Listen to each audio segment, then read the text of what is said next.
السلام علیکم ورحمۃ اللہ وبرکاتہ۔ الحمدللہ وکفیٰ وسلام علی عبادہ الذین اصطفیٰ، اما بعد۔ محترم ناظم مدرسہ فضیلت الشیخ محترم عماد الدین محسن عمری صاحب اور دیگر اساتذہ کرام، کمیٹی کے ذمہ داران، اولیاء طلبہ اور مدرسے کے طلاب، بڑا ہی خوشی کا موقع ہے کہ آپ لوگوں میں سے دو طلاب نے قرآن مجید کے حفظ کو تکمیل کیا اور اس کا مظاہرہ بھی اچھا کیا۔ حفظ صرف قرآن یاد کر لینا نہیں ہے، قرآن کو یاد رکھنا ہے۔ آخری سانس تک قرآن کو یاد رکھنا، اسے کہتے ہیں حافظ۔ مدرسے میں 2-3 سال یاد کر لیے پھر اس کے بعد بھول گئے، وہ حافظ نہیں ہوتا۔ حافظ آخری سانس تک قرآن یاد رہنا، جبھی بھی جہاں سے بھی پوچھے پڑھنے کی استعداد رکھنا، اسے کہتے ہیں حافظ۔ ہمارے پاس عام طور پہ حافظ اسے کہا جاتا ہے مدرسے میں کچھ دن قرآن یاد کیے اور مدرسے والے اسے حافظ کہہ دیے، اور ان سے باہر کہیں پکڑ کے پوچھ لیں تو ان کو یاد نہیں رہتا۔ رمضان سے 1 مہینہ پہلے پھر سے پورے قرآن کو ریوائز کر کے یاد کر کے رمضان میں سنانے کا ایک رواج ہے۔ ہمارا جو تصور ہے حافظ کا، وہ تصور یہ ہے کہ ہمیشہ قرآن پکی رہنا اور آخری دم تک پکی رہنا۔ اور جناب ناظم صاحب کی سرپرستی میں مدرسے میں تو یہ کوشش کی جا رہی ہے کہ حفظ پکے سے پکا ہو، لیکن مدرسے سے گزرنے کے بعد اب آپ کی ذمہ داری ہے کہ اسے آپ پکا رکھیں حفظ کو۔ حفظ قرآن مجید ایسی ہے کہ اس کو اگر یاد کر کے بھول گئے تو اللہ کی لعنت نازل ہوتی۔ یہ بات نوٹ کر لو آپ، یہ جہاں بہت بڑا اعزاز ہے، وہیں اگر آپ بھول گئے تو اللہ تعالیٰ کی لعنت نازل ہوتی ہے۔ اور کوئی کام، لعنت کا مطلب کوئی کام بنتا ہی نہیں اس سے، جہاں بھی جائے ناکامی، دنیا میں بھی ناکامی، آخرت میں بھی ناکامی۔ اس لیے قرآن مجید کو یاد کرنا اور یاد رکھنا، یہ دو بہت ہی اہم ترین چیزیں ہیں۔ اولیاء طلبہ بھی موجود ہیں، ان کے لیے چند باتیں میں عرض کرنا چاہتا ہوں۔ خاص طور سے موجودہ جو حیدرآباد کا ماحول ہو گیا ہے، وہ مسلم معاشرے کا جو ماحول ہے وہ حصول تعلیم کے لیے بالکل بھی سازگار نہیں ہے۔ اس معاشرے میں کوئی پڑھنے لکھنے والے بچے نہیں نکل سکتے، یہ نوٹ کر لیں آپ۔ اس لیے کہ ہمارے معاشرے میں کوئی اچھا گول حاصل کرنے کی تمنا ختم ہو گئی ہے۔ بس یہ کہ اچھے کپڑے پہن کے شادیوں میں جاؤ، کچھ وقت گزاری کرو، یہ ایک خواہش ہو کے رہ گئی ہے۔ تو ایسے معاشرے میں اس بات کی امید لگانا کہ کوئی اچھے بچے نکلیں گے، اچھے پڑھنے والے نکلیں گے، بہت اونچے مقام پہ پہنچیں گے، ایسا ناممکن دکھائی دیتا ہے۔ اس کی وجہ، ہم پیسے تو خرچ کر کے بچوں کو اسکول کالج میں شریک کرا رہے ہیں، لیکن گھر کا ماحول اس کے مغایر ہے، اس کے خلاف۔ گھر کا ماحول تعلیم کے بالکل خلاف ہے۔ مدرسہ، اسکول یا کالج صرف 25% آپ کا ساتھ دے سکتا ہے، 75% گھر کا ماحول ہے. گھر کے ماحول میں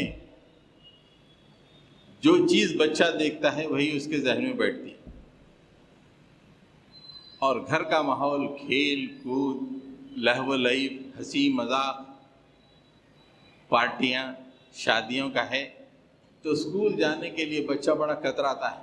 بہت مشکل اسے محسوس ہوتا ہے کہ اسکول جانا. اس لیے ہم دیکھتے ہیں کہ مسلم بچے جن کے بارے میں اسکول کی ٹیچرز اکثر شکایت کرتے ہیں کہ پورے بچے پڑھتے رہتے، مصحف یہ بیٹھ کے اونگتے رہتے. اس لیے کہ گھروں میں خوشی کا ماحول، راتوں میں جگنے کا ماحول، دعوتوں میں رہنے کا ماحول. اسکول میں بہرحال اماں بول دی بیٹا یہ پیسے لے جاتے آتے اڈلی کھاتے ہوئے چلے جا اسکول کو، بستر سے ہی رخصت کر رہی ہے اماں. اور بچے جو ہے اسکول میں جا کے تعلیم کی اہمیت نہیں ہے، اس لیے گھر کا ماحول نہیں ہے. گھر کا ایسا ماحول ہونا چاہیے، اس سے گھر کے ماحول سے ہی تعلیم کی اہمیت کا اظہار ہونا چاہیے. گھر میں تعلیم کی اہمیت کا کوئی معاملہ نہیں ہے، اسکول بھیج دے رہے ہیں اور ہزاروں لاکھوں روپے دے کے اسکول بھیج رہے ہیں، کوئی فرق پڑنے والا نہیں. یہ پورے پیسے پانی میں چلے جانے والے. سب سے پہلے گھر کے ماحول کو بدلنا پڑے گا. آپ بچوں کو اگر تعلیم و تربیت اور اچھی تعلیم دینا چاہتے ہیں، آپ کے بچے معاشرے میں سرخرو ہونا چاہتے ہیں اور قوموں کی تگدوں میں قوموں کو اونچا اٹھانے والے بنانا چاہتے ہیں، آپ کے بچوں کو سب سے پہلے اپنے گھر کا ماحول بدلیے.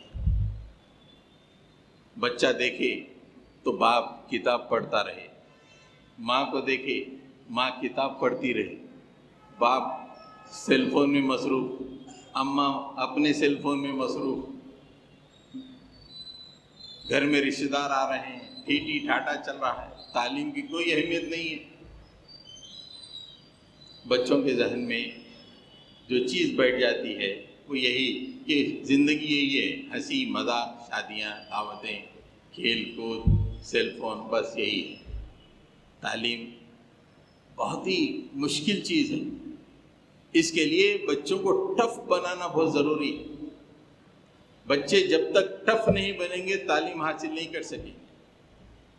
گزشتہ 20 سال میں مسلمانوں نے بہت سے انجینئر پیدا کیے، بہت سے ڈاکٹر پیدا کیے حیدرآباد میں، لیکن ہزاروں انجینئرز اور سینکڑوں ڈاکٹرز ایسے ہیں جن کو اپنی ڈگری کی بنیاد پہ امپلائمنٹ نہیں مل رہا ہے. اس لیے کہ وہ کالج اور اسکول کو ایسے حالت میں گئے، ہنستے کھیلتے بولتے جیسے شادی خانے میں جاتے ہیں ویسے کالج میں جا کے پڑھ کے بہرحال کسی طرح پاس ہو کے نکل کے جب انٹرویو کے لیے گئے تو پتہ چلا کہ ان کے اندر کوئی بھی چیز نہیں. ایک آرٹیکل آیا تھا اخبار میں کہ ہمارے جو انجینئرس ہیں پورے کے پورے 80% ان ایمپلائبل کا مطلب ان کی ڈگری سے نوکری نہیں مل سکتی. کچھ جانکاری نہیں، انجینئر بن رہے ہیں لیکن جو چیز پڑھے ہیں اس کی جانکاری نہیں. وجہ ہمارے گھر کا ماحول. گھر کے ماحول کو بدلنے کی ضرورت ہے. اگر ہم بچوں کو اچھی تعلیم و تربیت دینا چاہتے ہیں سب سے پہلے گھر کے ماحول کو بدلنا ہے. اور گھر میں پڑھائی کا ماحول ہونا، باپ پڑھتا ہوا دکھائی دینا، ماں پڑھتے ہوئے دکھائی دینا، بہنیں بھائی پڑھتے ہوئے دکھائی دینا. شادی کی کوئی اہمیت نہیں، شادیوں کی، پکنکوں کی، کہیں جانے کی کوئی اہمیت نہیں، بس اہمیت صرف پڑھائی کی، اہمیت صرف پڑھائی کی. ایسے والدین اپنے بچوں کو کافی آگے پہنچاتے ہیں. جیسے امام صاحب نے ابھی کہا اسکول کو آگے پوچھ رہے ہیں بچوں کو ذرا شادی میں لے جانا ہے جلدی چھوڑ دیجئے، بچوں کو ریسارٹ میں لے جانا ہے جلدی چھوڑ دیجئے. تف ہے ایسے والدین پر جو بچوں کو بچپن میں ہی آرام پسندی کی تعلیم دے رہے. بچوں کو بچپن میں ٹف بنانا ہے، ٹف. ذریعی بھی آرام پسندی کی اگر آپ نے تعلیم دی آپ کا بچہ کسی کام کا نہیں. آپ بچوں کو بھوکا رکھیے، بچوں کو تعلیم کے لیے مجبور کیجیے، آپ بھی پڑھیے، آپ کی بیوی سے ہی بولیے کہ تم پڑھتے رہو، گھر میں ایک تعلیم کا ماحول ہو، ایک ڈسکشن کا ماحول ہو، کوئی چیز پہ اظہار خیال ہو، ایسا ماحول گھروں میں ہونا چاہیے۔ اور مسلمانوں نے ایسا ماحول بنا دیا کہ بس ایسا لگ رہا ہے کہ بس زندگی کا اہم ترین کام شادی کرنا ہے اور شادی میں جانا ہے۔ اتنے زبردست شادی خانے سجے ہوئے ہیں اور شادیاں بھی دھوم دھام سے ہو رہی ہیں، لیکن اگر کسی اچھی کمپنی میں نوشا جائیں، گیٹ آؤٹ بولتا، گیٹ آؤٹ، گیٹ آؤٹ، آنا نہیں۔ اس لیے کہ ہم کو یہاں پہ کام کرنے والوں کی، پڑھے لکھے آدمی کی ضرورت ہے، یہ پھولا پہن کے اسٹیج پہ چلنے والوں، چڑھ کے شان کرنے والوں کی ہم کو ضرورت نہیں ہے۔ پڑھ کے آؤ تو ہماری ایگزام ہے، ہمارے انٹرویو میں پاس ہو جاؤ۔ پورا آوے کا آوا مسلمانوں کا خاص طور سے حیدرآباد میں بگڑا ہوا ہے۔ آپ کسی بھی ہندوستان میں براہمن 3% ہیں، صرف 3%۔ اور میں بچپن میں ایک براہمن کے گھر کے بازو ہمارا گھر تھا، اور ہماری عمر کے ہی وہ براہمن بچے تھے، اور وہ براہمن کی بیوی یعنی بچوں کی اماں صبح 4 بجے اٹھ جاتی تھی اور بچوں کو اٹھاتی تھی، اور بچوں کو اٹھا کے گاؤں تھا، کوئی ایسا باتھ روم وغیرہ بنا ہوا نہیں رہتا تھا، نہانا آسمان کے نیچے رہتا تھا، ٹھنڈا پانی بچوں کو نہلاتے تھے صبح 4 بجے، ٹھنڈا پانی، بچے بولتے تھے لیکن نہاتے۔ وہ بچوں میں سے اب بچے جسٹس بنے ہوئے ہیں، وہ بچوں میں سے بچے جسٹس بنے ہوئے ہیں، سپریم کورٹ کے جج بنے ہوئے ہیں، ہائی کورٹ کے جج بنے ہوئے ہیں، بڑے بڑے ڈاکٹر بنے ہوئے ہیں۔ اور ہمارے مائیں جو اطمینان سے 10 بجے بھی ارے ابھی سردی ہے، گرم پانی نہلا کے کھچڑی کھلا کر اس طرح جو گھروں اسکول کو بھیجے، ان کے بچے دبئی میں جا کے کئی کام کر رہے ہیں شیخ کے پاس، اس کے سوا اس سے زیادہ کچھ بھی نہیں۔ یہ وجہ کیا ہے؟ ہم اپنے گھر کا ماحول نہیں، ہماری مائیں، ہماری عورتیں اس قابل نہیں ہے کہ بچوں کو ایک تربیت دینا چاہیے، ایک تعلیمی ماحول پیدا کرنا چاہیے۔ ہماری عورتوں کے شان و گمان میں یہ بات نہیں۔ اب اسی شہر کا اگر آپ 2 حصوں میں تقسیم کر دیں، اب آپ نارائن گوڑے سے آگے چلے جائیں، کبھی چلیے آپ نارائن گوڑے سے آگے شیوم، عثمانی یونیورسٹی اور تارناکہ کی طرف جائیے، آپ کو وہاں کا ماحول ہی الگ دکھائی دے گا۔ بچے دونوں ملیں گے تو پڑھنے کی باتیں کرتے رہیں گے، وہ کہیں گے کہ وہ سیٹ حاصل کیا، وہ سیٹ حاصل کیا، وہ یہ کیا، اور ایک دوسرے کو بولتے رہیں گے تم یہ کرو یہ کرو۔ بس اسٹینڈ پہ ٹھہر کے سوالات حل کریں گے وہ۔ اپنے بچے رات میں بریانی بڑی اچھی تھی رہی، ارے وہ شادی کیا زبردست تھی رہی، یہ ماحول یہ چل رہا ہے۔ آٹو چلائیں گے، ان صحیح بولا کون؟ بنگلور کا MP صحیح بولا، مسلمان پنکچر بنانے والے، اور ہماری مائیں وہی پیش کر رہی ہیں، دیکھو تو صحیح بولا، ہم اپنے بچوں کو یہی بنائیں گے۔ جسے گھر میں تعلیم کا ماحول نہیں، اور آج مسلمانوں کے بارے میں جو پڑھے لکھے ہندو ہیں ان کے ذہن میں یہی تصور ہے کہ پنکچر بنانے والے، آٹو چلانے والے، یہ چھوٹے موٹے ماؤس اور سیب بیچنے والے، یہ کیوں ہوا؟ یہ اس لیے ہوا کہ ہم اپنے گھر میں جو ایکو سسٹم کہتے ہیں، جو ماحول پیدا کرنے کی بات کہتے ہیں، وہ ماحول پیدا کرنے کی بات نہیں ہے۔ بچوں کو حفظ میں بھیج رہے ہیں، نہ بچے صبح اٹھ کے باپ کو دیکھ رہے ہیں قرآن پڑھ رہے ہیں، نہ ماں کو دیکھ رہے ہیں قرآن پڑھ رہے ہیں۔ ارے یہ بڑا بوجھ ہے، وہی صبح سے شام تک مولوی صاحب ہم کو پڑھو بول رہے ہیں۔ ان کے دماغ میں یہ ہے کہ نہ باپ کبھی قرآن کھول کے دیکھ رہے ہیں، نہ ماں کوئی قرآن کو دیکھ رہے ہیں، اور ہم پہ یہ ظلم کیوں؟ مجبور میں پڑھ رہے ہیں، بچے چونکہ چھوٹے ہیں بول نہیں سکتے۔ کتنی افسوس کی بات ہے، لوگ سمجھتے ہیں کہ بس بچے کو حافظ بنانا صحیح ہے، کبھی زندگی میں قرآن کھول کے نہیں دیکھتے، کچھ سورہ یاد نہیں ہے، کچھ پارے یاد نہیں ہے، حافظ کے باپ کو بلا کے پوچھیں کہ بھئی کتنا قرآن تم کو یاد ہے؟ بڑے افسوس کی بات ہو جائے گی، بتا نہیں سکیں گے۔ ایک حافظ کے باپ کو بلا کے پوچھیں جناب آپ کا بچہ تو بہت خوب ہے، مبارک حافظ بن گیا، آپ نے کتنا قرآن یاد کیا، ذرا سنائیے، 30واں پارہ آپ کو یاد ہے سنائیے، 29واں پارہ یاد ہے آپ کو سنائیے۔ اے اماں تمہارا بچہ تو بڑا بہترین مظاہرہ کیا ہے کہ تم کبھی کوئی قرآن یاد کیے ہو؟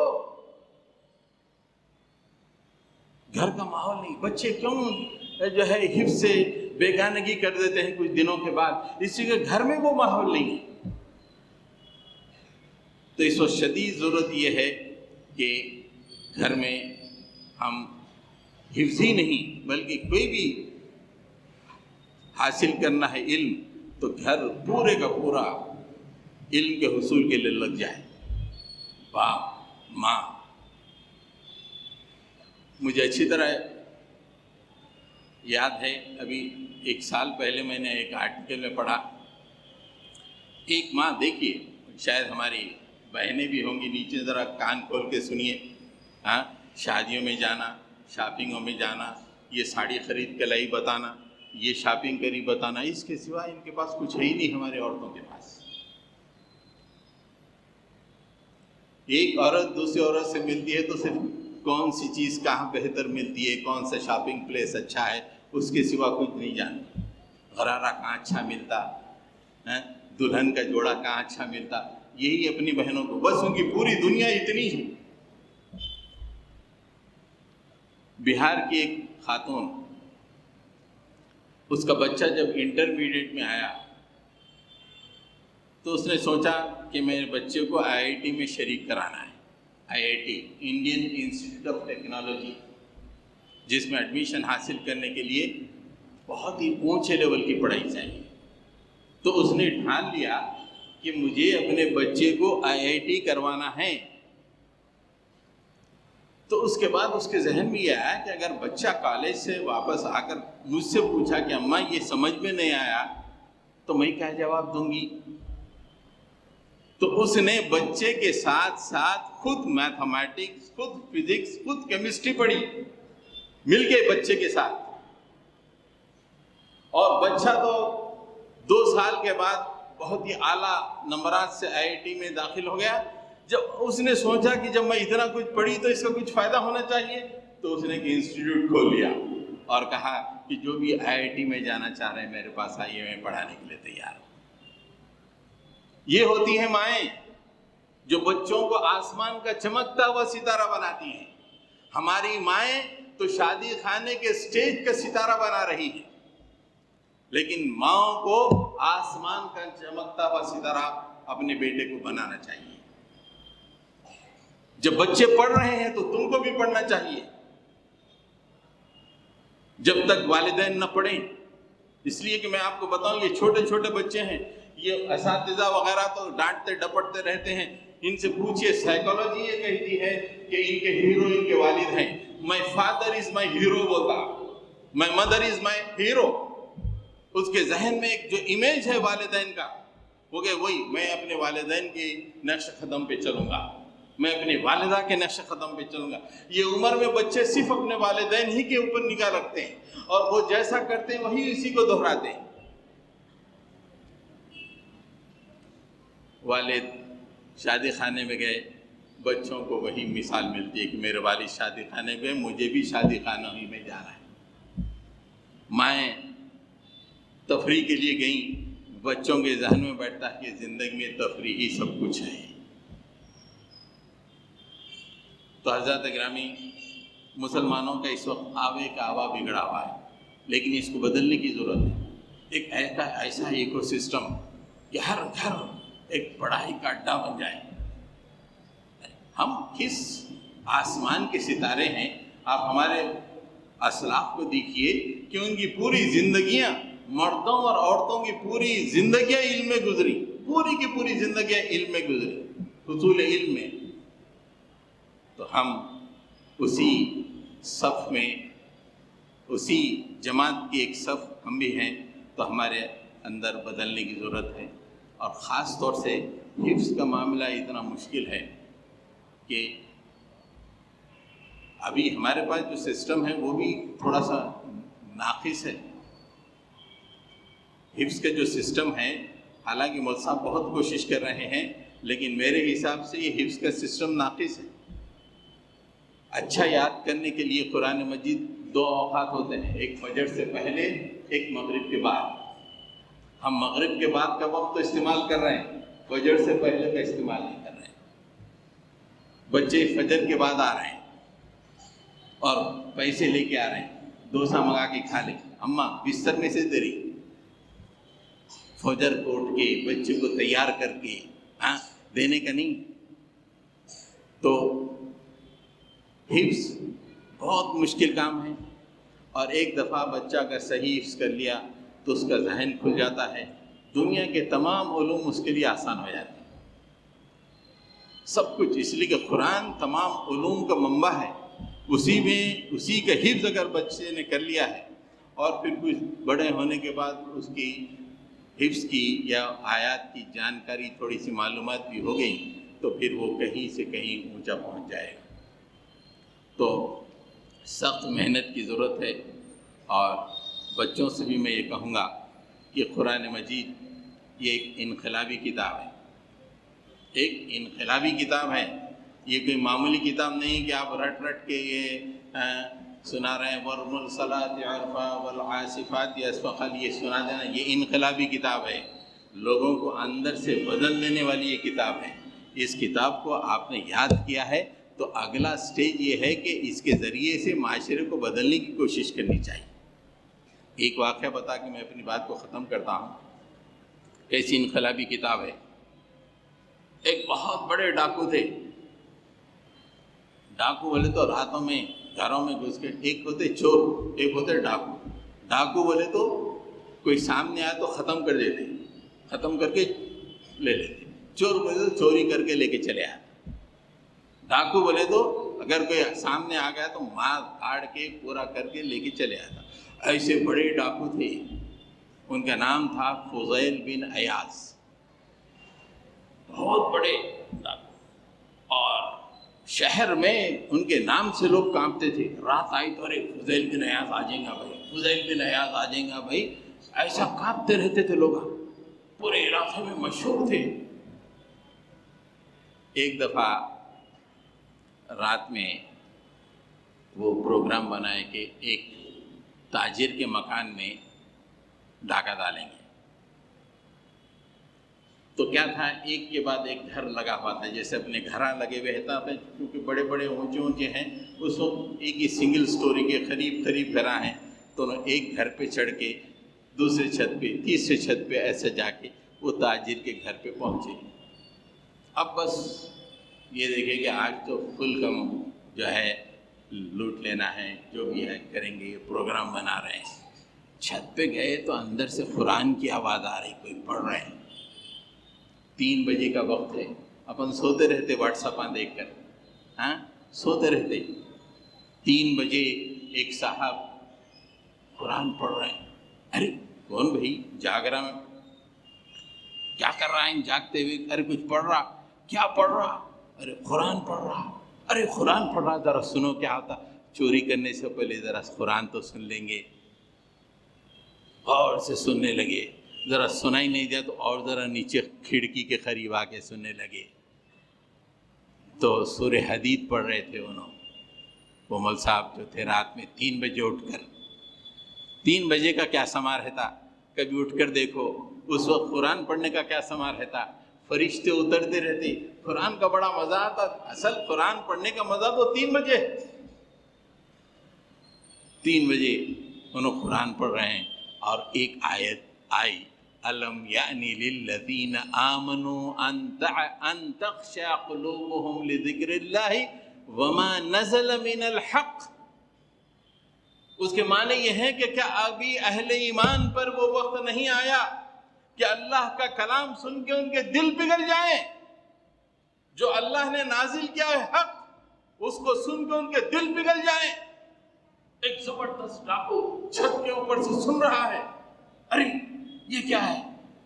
الم یعنی للذین آمنوا ان تخشع قلوبهم لذکر اللہ، کیا ابھی یہ وقت نہیں آیا کہ اہل ایمان کے دل پگھل جائیں اللہ کا ذکر سن کر؟ یہ قرآن دلوں کو پگھلا دینے والی کتاب ہے، یہ خالی سن کے چلے آنے کی کتاب نہیں، اچھی جو ہے خیرت میں پڑھنے کی نہیں، دلوں کو پگھلا دینے والی کتاب ہے۔ اوپر فضیل بن عیاض بولے فوری ان کے دل میں ایک زبردست انقلاب آ گیا، اندر ہی اندر چیخ کے کہے آ گیا میرے مالک، وہ وقت آ گیا میرے مالک، اب میں بدل گیا میرے مولا، میں چوری چھوڑ دوں گا میرے مالک، آج کے بعد میں کوئی چوری نہیں کروں گا۔ فضیل بن عیاض وقت کے ڈاکو، پورا شہر کانپتا تھا اور اس زمانے کی پولیس پکڑ نہیں سکتی تھی۔ 3 بجے کے وقت قرآن کی ایک آیت سنتے ان کا دل پلٹ گیا، جتنا مال انہوں نے چوری کیا تھا تمام لوگوں نے بانٹ دیا اور مسجد میں آ کے انہوں نے توبہ کی کہ مالک آج کے بعد سے میں نہ کسی کو تکلیف دوں گا، نہ کوئی چوری کروں گا، میں اب اچھا آدمی بن کے زندگی گزاروں گا۔ اس کے بعد وہ حدیث کے علم حاصل کرنا شروع کرے اور اللہ تعالیٰ نے ان کی علم حدیث میں اتنی برکت دی کہ آج آپ ہماری حدیث کی کتابوں میں دیکھو کہ فضیل بن عیاض حدیث کے بہت بڑے آسمان کے طور پر ہم کو دکھائی دیتے ہیں، بہت بڑے عالم ہیں، لیکن کیا تھے؟ الم یعنی للذین آمنوا ان تخشع قلوبہم لذکر اللہ سے پہلے کیا تھے، بعد میں کیا ہے؟ ایک آیت کہاں سے کہاں پہنچا دیتی ہے قرآن میں۔ یہ کلام تمہارے سینوں میں ہے، یہ کلام تم یاد کر رہے ہو، لوگوں کی زندگیاں بدل دینے والی، انقلابات پیدا کرنے والی یہ کتاب تمہارے سینوں میں ہے۔ تمہارا کردار بھی ایسا ہونا چاہیے، تمہارے اخلاق بھی ایسے ہونے چاہیے، تمہارا برتاؤ بھی ایسا ہونا چاہیے، تمہارا ویژن بھی ایسا ہونا چاہیے، اور تم کو حاصل کرنا ہے چھوٹی موٹی چیزیں نہیں، آسمان پہ تمہارا گول ہونا چاہیے، گول۔ تو یہ چند باتیں تھیں اولیاء طلبہ سے بھی، اور ہم کو اس بات کے لیے شدید کوشش کرنی چاہیے، کم سے کم حیدرآباد میں ایک جماعت ایسی ہونی چاہیے جو ہمارے گھروں کو تبدیل کر دے، گھروں کا ایکو سسٹم بدل دے۔ ہم کوشش کر رہے ہیں کہ اس طرح کی ایک جماعت ہو کہ ایک اپنے ماحول، گھروں کا ماحول یا ان کا ایکو سسٹم بدل دیا جائے، تعلیم کی طرف راغب کیا جائے، والدین کی ذمہ داری، والدین کو ان کی ذمہ داری یاد دلا دی جائے، ان کے لیے کلاسز ہوں، اور نفسیاتی جو ماہرین ہیں ان کو بلا کے ان کے ساتھ ان کی گفتگو کی جائے۔ اس طرح ہم پروگرام رکھ رہے ہیں، لیکن عام طور پہ ہم کو یہ کام کرنے کی ضرورت ہے کہ اپنے ماحول میں، اپنے معاشرے میں، اپنے محلوں میں، گھروں کے اندر علم کا ماحول۔ یہ علمی قوم ہے، مسلمان کوئی شادیوں کی قوم نہیں ہے، مسلمان بینڈ باجوں کی قوم نہیں ہے، مسلمان آٹو کی قوم نہیں ہے، مسلمان حمالی کی قوم نہیں ہے، مسلمان تو دنیا کو سورج، دنیا کو نور دکھانے والی قوم ہے اور علم کی انتہائی بلندی پہ رہنے والی قوم ہے۔ تو اللہ تعالیٰ سے دعا ہے کہ ہم اللہ تعالیٰ ہمارے ان نونہالوں کو ہمارے خوابوں کی تعبیر بنا دے اور ان کو اس مقام پہ پہنچا دے کہ اس مقام سے ملت اسلامیہ کو اونچا اٹھائیں اور ملت اسلامیہ کے لیے بہترین قیادت یہ فراہم فرمائیں۔ ان کے اولیاء کو بھی اللہ تعالیٰ توفیق صحیح عطا فرمائے، مسلمانوں کو بھی اللہ تعالیٰ توفیق صحیح عطا فرمائے۔ رب اغفر وارحم انت خیر الراحمین۔ صلی اللہ تعالیٰ علی محمد وعلی آلہ واصحابہ اجمعین برحمتک یا ارحم الراحمین والحمد للہ۔